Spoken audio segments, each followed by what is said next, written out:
You know, Florida's on the road. You think about what's going on in the state. Florida's headed in the right direction. It's got men and women who are helping build a Republican majority in this great state, and it's the grassroots delegates of P5. It is huge.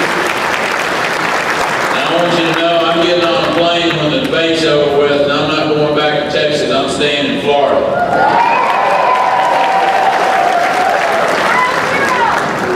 From here, we're going to be competing all across this state in this P5 straw poll. It's served a great purpose over the course of the years. I think it's really important for the candidates to understand that P5 matters.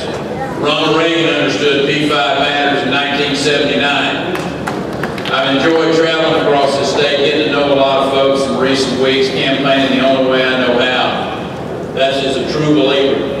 A true believer in conservative principles that have made our country great. Our founders didn't need a nanny state to carve out the greatest civilization known to man out of these eastern wilderness. We didn't need that nanny state. We didn't need a nanny state to win the Second World War and the Cold War. We didn't need a nanny state to revive our economy, to create jobs, and to renew our nation's promise. This larger government that's growing, we see our freedoms shrinking. And my conservative values that I learned in that little place called Paint Creek, I'm proud to be the son of 10 farmers. And I can tell you one thing, I wasn't born with 4 aces in my hand.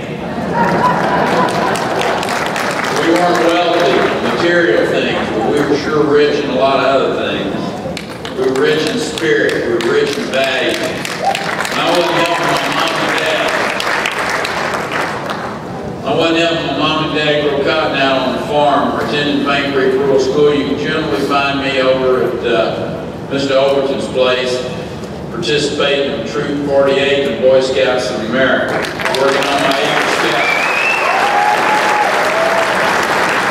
What I learned growing up on a farm was a way of life that was centered around hard work, on faith and family. Those values stick with me today. You know, it wasn't until I graduated from Texas A&M University and was flying tactical airlift around the world that I really appreciated the blessings of freedom. To paraphrase both Abraham Lincoln and Ronald Reagan, I realized that the United States of America really is the last best hope of mankind.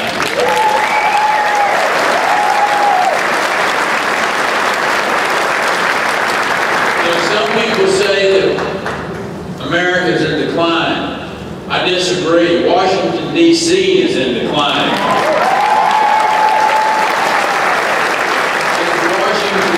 If Washington's insatiable desire to spend our children's inheritance on this failed stimulus plan and our misguided economic theories that have given us these record debt and left far too many of our citizens unemployed. And of course, now we're told we're in a recovery. Yeah. It sure doesn't feel like a recovery. Sure doesn't feel like a recovery when 9% or better of our citizens are unemployed, when 16% of the African American population is unemployed, and 11% of our Hispanic population unemployed. Millions more who can't even find part-time work, or those who have just completely stopped looking. When 1 in 6 work-eligible Americans cannot find a job, that is not an economic recovery, Mr. President. That is an economic disaster.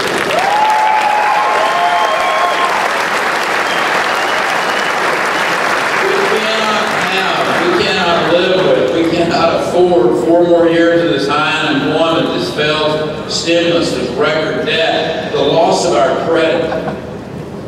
It is time for a change. And I'm not talking about just the rhetoric of change, I'm talking about the record of change, and I've got that record of change.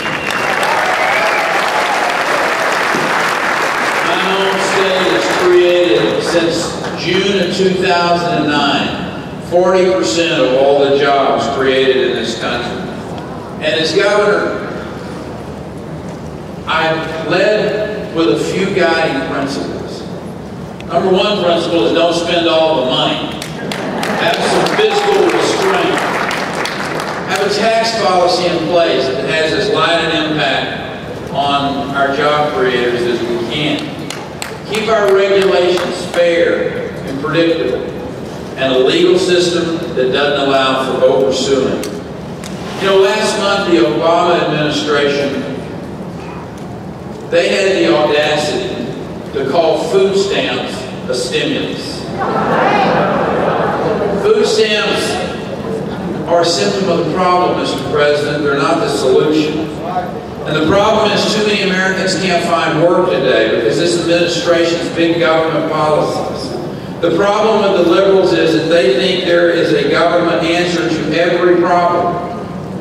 And they think Washington knows best, even when the Constitution is very clear about what belongs to the states.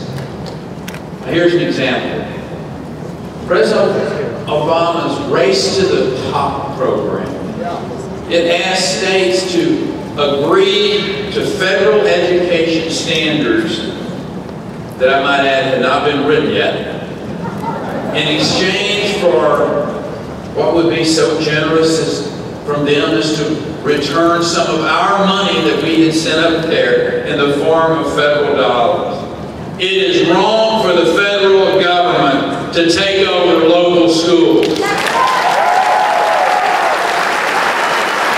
need to give more power to the states, more freedom to the individuals.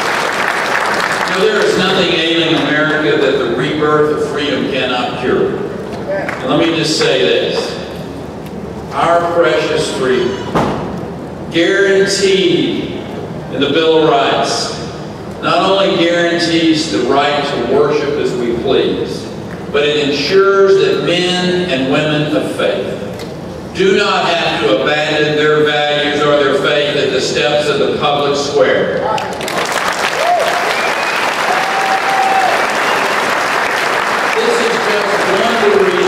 This is just one of the reasons that I have consistently appointed strict constructionists to the bench in Texas, and I will continue to do so as your president.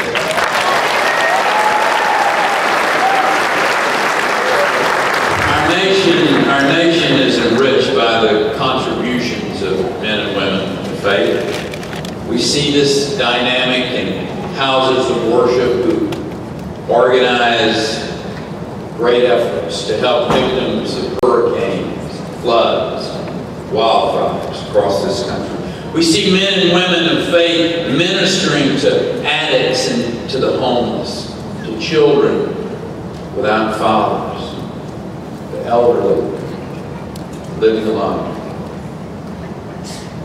The goodness of America cannot be measured by the size of our government or the amount of money entrusted in the federal bureaucracy. It's measured by the charity and the devotion of private citizens offered to people in need. Not because they have to, because they want to. And that is why I take a strong exception to this president's plan to limit charitable tax deductions. Now is not the time to discourage private giving, not with 45 million Americans on food stamps, 14 million people unemployed. Now is not the time, Mr. President. Let me close with this final thought. As governor who has made a great deal of decisions, of consequences over the year, I couldn't have done so without being driven to my knees on many occasions.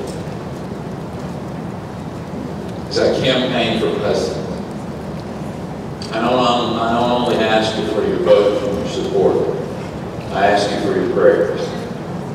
I ask you to pray for our country. I ask you to pray for our president, to give him wisdom, to open his eyes. I ask for the prayers, for the health and the healing of a country that will transcend party politics, and as does our Creator, whose purposes and ways cannot be co-opted by any political party. I want to quote Abraham Lincoln. My concern is not whether God is on my side. My greatest concern is to be on God's side.